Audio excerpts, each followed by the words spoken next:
Major developments today from the White House.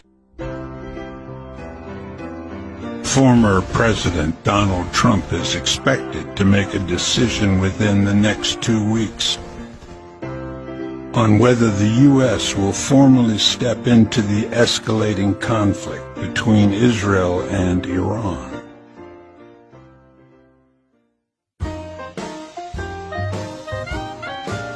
While current President Biden has remained quiet, Trump, who's still actively influencing global policy, has been in closed-door meetings with military advisors.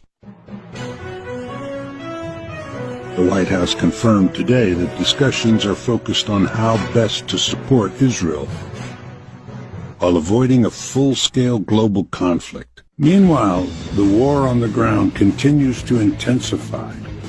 Dozens of Israeli civilians were injured in the latest barrage of missile attacks from Iran. Sources say Trump is weighing several options, from sending air defense systems to launching a targeted strike on Iran's nuclear sites. But critics warn a single misstep could trigger World War III. So what happens next?